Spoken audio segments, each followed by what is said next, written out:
Bom dia, gente. Vamos continuar então estudando o assunto de magnetismo, né? Que nós começamos na semana passada. Então, na semana passada eu dei uma introdução para vocês sobre o assunto. A gente falou sobre como surgiu o estudo do magnetismo e nós vimos principalmente o estudo dos ímãs, né? Quais são as propriedades dos ímãs, os processos de imantação dos ímãs. Então, hoje a gente vai estudar um assunto que eu acho extremamente fascinante. Eu adoro essa parte da matéria, que é o estudo do campo eletromagnético da Terra, tá? No final da aula eu tenho até uma proposta para fazer para vocês sobre o assunto. Então, a gente vai estudar hoje sobre o campo eletromagnético da Terra. O que é isso? Bom, em volta da Terra tem um campo de energia composto de eletricidade e magnetismo, que foi muito criativamente chamado de campo eletromagnético, né? Ou seja, a Terra ela se comporta como um ímã gigante, tá? E como ela se comporta como um ímã, a Terra também tem polos, tem polo norte e polo sul. E é por isso que a gente consegue se orientar com uma bússola, por exemplo, que aponta para o norte, né? A bússola tem aquela agulhinha, né? A agulhinha da bússola ela é imantada, ou seja, ela possui propriedades magnéticas que se alinham com o campo eletromagnético da Terra, apontando para o norte. Mas vocês podem me perguntar o seguinte: como é que a bússola aponta, o polo norte da bússola aponta para o norte da Terra? A gente não tinha estudado que polos iguais se repelem e polos diferentes se atraem?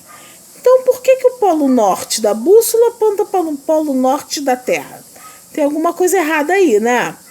Na verdade é o seguinte, a Terra tem dois eixos. Tem o eixo geográfico, que une o polo norte ao polo sul, né? Que ele é ligeiramente inclinadinho assim, né? Porque a Terra ela não tem o seu movimento de rotação e translação vertical, ela é inclinadinha. Então esse é o nosso eixo geográfico, né? Que une o polo norte geográfico ao polo sul geográfico.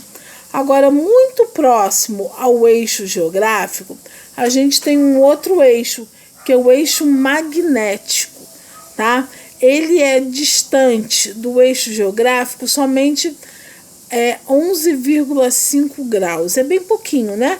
Considerando que a Terra inteira tem a circunferência inteira da Terra tem 360 graus, né? 11,5 é bem pouquinho. Ou seja, nós temos dois eixos cortando a Terra. A gente tem o eixo geográfico e tem o eixo magnético. E o que eles têm de característica? Eles têm os polos invertidos. Ou seja, aonde a gente tem o polo norte geográfico, fica o polo sul magnético. E aonde tem o polo sul geográfico, fica o polo norte magnético, tá? Por isso que a bússola aponta para o norte geográfico. Porque, na verdade, ela não está apontando para o norte geográfico. Ela está apontando para o sul magnético, que está ali próximo do norte geográfico. Por isso que a bússola se orienta dessa maneira. Tá legal, gente? No próximo slide aí, tem a figurinha disso que eu expliquei para vocês. Tá bom? Aqui não deu para colocar tudo aqui no mesmo slide, mas no próximo slide tem as figurinhas dos polos geográfico e magnético, tá? Importante. Qual é a orientação do campo magnético? Vocês vão ver aí no próximo slide que a Terra funciona como um ímã, né? Eu coloquei aí como se fosse um ímã.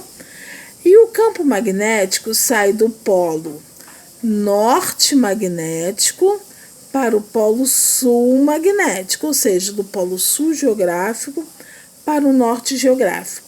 E é sempre assim. E isso funciona com qualquer ímã, tá? A gente vai ver mais à frente um pouquinho quando a gente fala de campo eletromagnético de um ímã. Mas esse sentido de formação do campo magnético é obrigatório. Ele sai sempre do Polo Norte em direção ao Polo Sul, tá? Por isso que a gente tem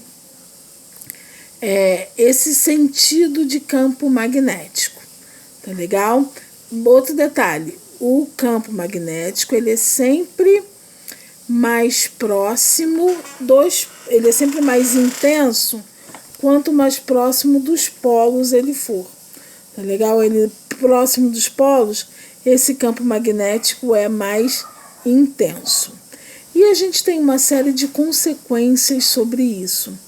Vocês já viram em alguns filmes aqueles fenômenos luminosos, bonitos, que aparecem no Sol próximo dos polos, né, chamado de aurora boreal? Aquele fenômeno ocorre somente próximo aos polos. Por quê? Porque ele é devido ao choque, né, ao encontro dos raios solares com o campo magnético da Terra, com a atmosfera. E ele só consegue penetrar o campo magnético próximo dos polos. Por isso que as auroras só ocorrem ou próximo ao Polo Norte ou próximo ao Polo Sul. Tá? Na verdade, a aurora boreal é quando ocorre no Polo Norte. Quando ocorre no Polo Sul, o nome é outro, é a aurora austral. Tá? Mas a gente tem o hábito de escutar mais a aurora boreal, né, que é no Polo Norte. Tá legal? Então, no próximo slide tem as figurinhas dos eixos geográficos e magnéticos da Terra. Tá? E eu já vou pular agora para o terceiro slide.